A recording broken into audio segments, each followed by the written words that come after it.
Good morning, everybody. Welcome to the Newton Falls COVID-19 Morning Update. The date is April 25th, 2020. My name is David Lynch. I'm the city manager for the city of Newton Falls, Ohio, and we do a morning update similar to what the governor and the president do. We don't quite have the production values that they have. We certainly don't have the length that they have. Well, let me correct that. I think we do have the production values that they have, but we don't have quite the length of content that they have, and nor should we. We always tell everybody our morning updates are a supplement to what you learn from the president and from what you learn from the governor, especially Amy Acton, when it comes to health. But what we want to do is give you a little bit of the flavor of how this is impacting us on a local basis. We had citizens a few weeks ago saying, but what's our local government doing? What's happening locally? And that's when we started the Newton Falls COVID-19 updates. And this morning, the sun is shining, the weather is temperate, but please wear the masks when you go to the stores.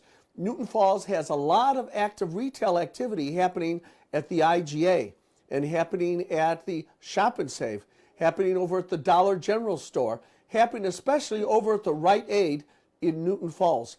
Make sure that you are wearing the masks when you're at the store. Things are appearing to be on the precipice of being a little bit more relaxed, but we've got to follow what's unique for our state. In the state of Georgia, I was excited to see they're allowing haircuts in the state of Georgia. Of course, both the client and the haircutter are wearing masks, but we have a chance to get into a more open economy here in Ohio, but let us wait patiently and keep up our social distancing in the meantime. Well, speaking of governments, our county government has had to do things a little bit differently as well. County government is one of the essential unifying factors here in Trumbull County. And here to talk to us a little bit about it is our County Commissioner, Frank Fuda, who's on the line right now. Good morning, Frank. How are you? Oh, good morning, Dave. I think I have to go to Georgia to get that haircut because my hair is getting very long. Well, that's okay. You always look good, and we're so happy that the commissioners are so proactive when it comes to the COVID-19. How is life different for a county commissioner during the coronavirus epidemic? Well, we have changes in our meetings. We are following the recommendations of Governor DeWine. We have a limit of 10 people who can attend our meetings in person, including the press. The department heads, the elected officials, and other citizens can participate by phone through a designated number and access code. Now, the past 4 weeks, it's just been me and the clerk at the meeting in person, but we have had between 20 and 35 people who have attended via the phone. And they ask the question just as if they were at the meeting. Give us updates on what's happening in the departments. And if anybody's interested in attending, they can call the commissioner's office for the number. Sure. Or just call the website and get the information from there. Well, Frank, we've got the phone number on the screen right now, 330-675-2451. Now, Frank, the county commissioners, you have employees that obviously many are essential in nature. What are you doing to make sure that they're protected as well? Well, we actually ordered something like 2,500 masks, and we have gloves that people have to wear every day when they come in. Also, before they can get in in all the buildings, their temperature is taken at the building by the sheriff's department. Actually, we have 2 sheriff's officers at the entrance. We don't allow the public in yet to protect the public and to protect our workers.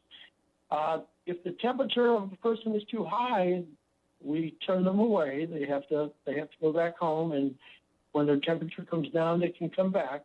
If they come in and they're coughing, they're not allowed in the building. We want to make sure we protect our workers as well as the citizens. So that's outstanding. now, Go ahead, Frank. I'm sorry. See, as far as citizens are concerned, we have drop-off boxes for all of the business that's required in the different departments. Those are at the entrance. The sheriff's department will guide them to the boxes. Our elected officials or department heads collect those, empty the boxes every day. They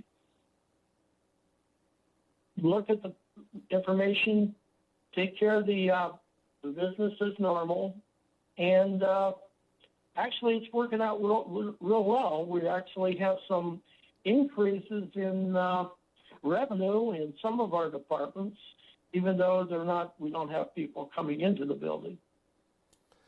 Frank, we are doing an election this year, which is strictly by mail-in ballot.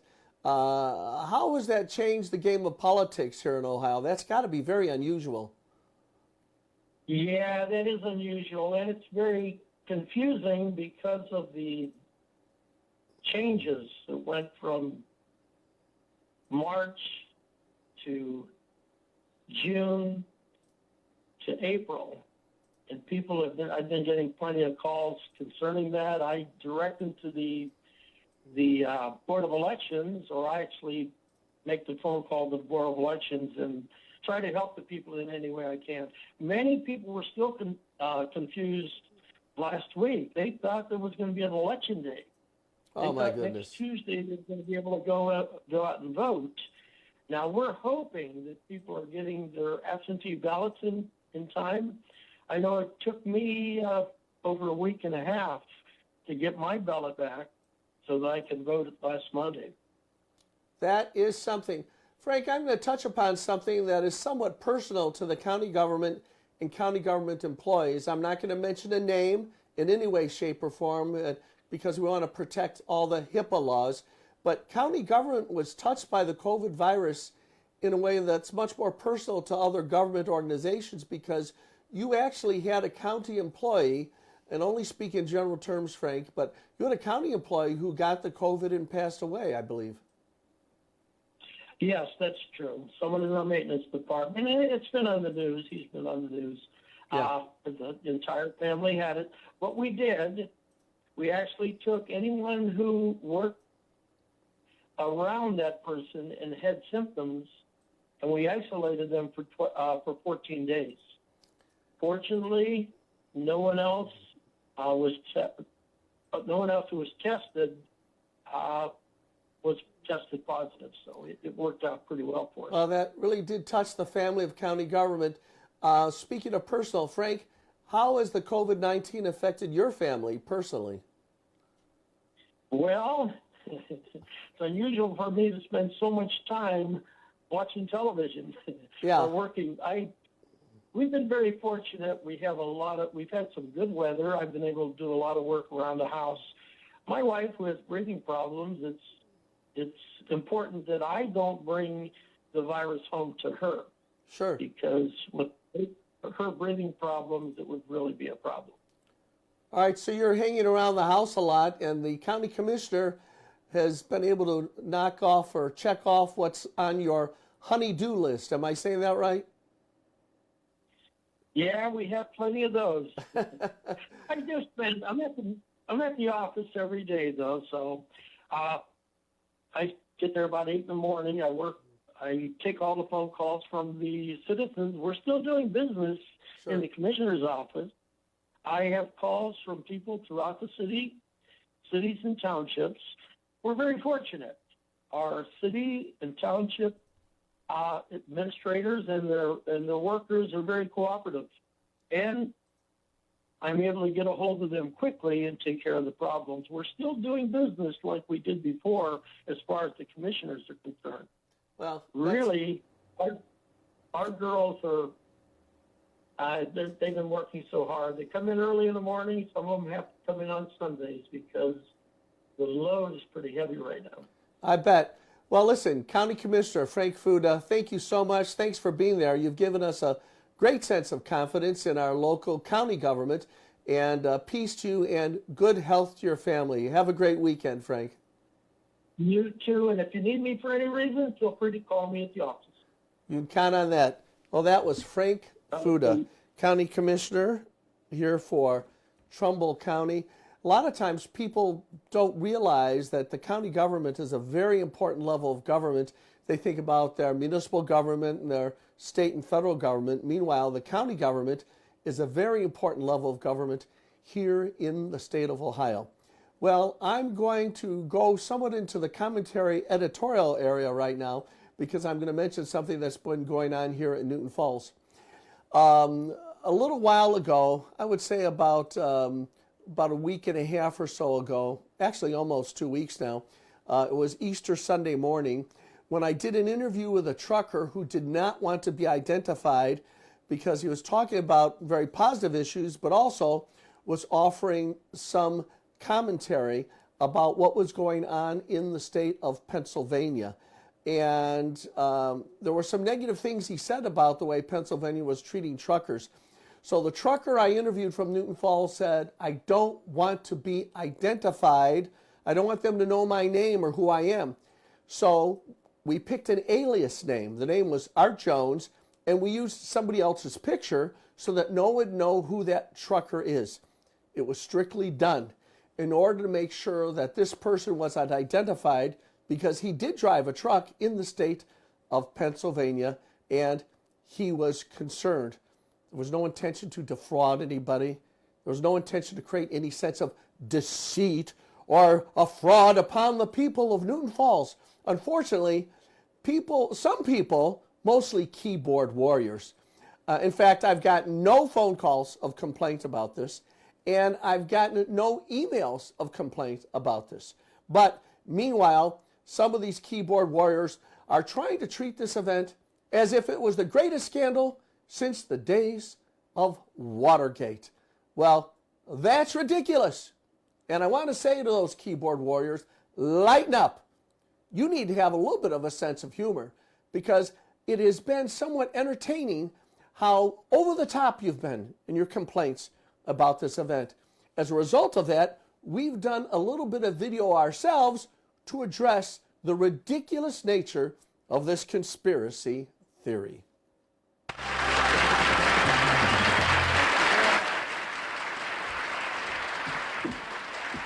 Thank you, Bill Wendell. Hi, everybody.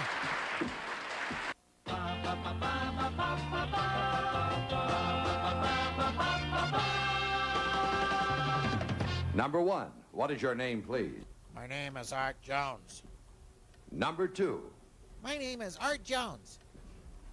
Number three. My name is Art Jones. And our job, as always, is to find out who truly is the Art Jones.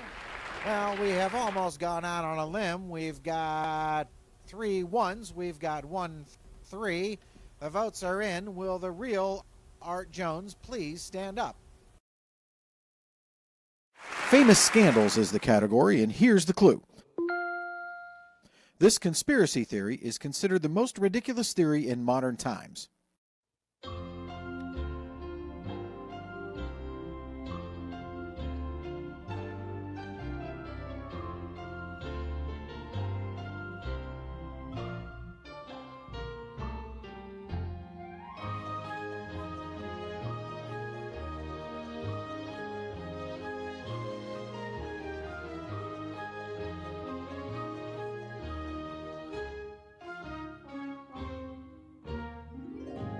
It helps a lot if you know some of the culture and inhabitants of Newton Falls, Ohio.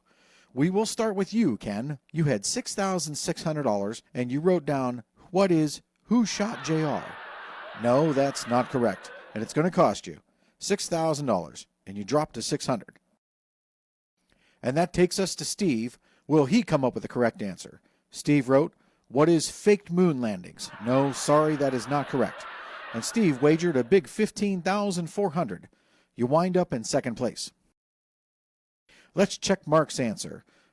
Who is Art Jones? Yes, that's the answer we were looking for. Mark will add $7,500 to his total and will also give Mark the win for today's show.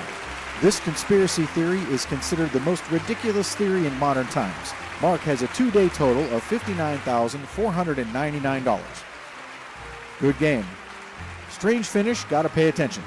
We'll see you all on Monday. Have a good weekend. Well, folks, there are times to treat things seriously as we treat the COVID-19 seriously, but we should never lose our sense of humor. You know, one of the most famous political commentators of all time was a fellow by the name of Will Rogers. And Will Rogers used humor. So, in that same vein, with the ridiculous conspiracy theory of Art Jones, we have found in our archives an outtake from one of the most famous movies of all time that might shed even a little bit of light on the mystery of Art Jones.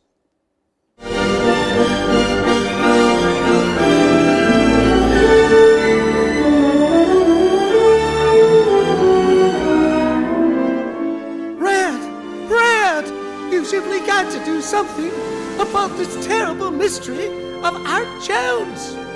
Now, why would a beautiful Southern girl want to have anything to do with Art Jones?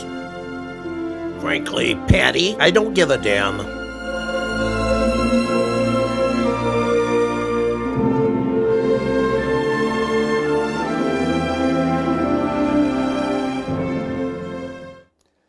Well, folks, it just goes to show, you never know what interesting things you're going to find in those outtakes of our famous films.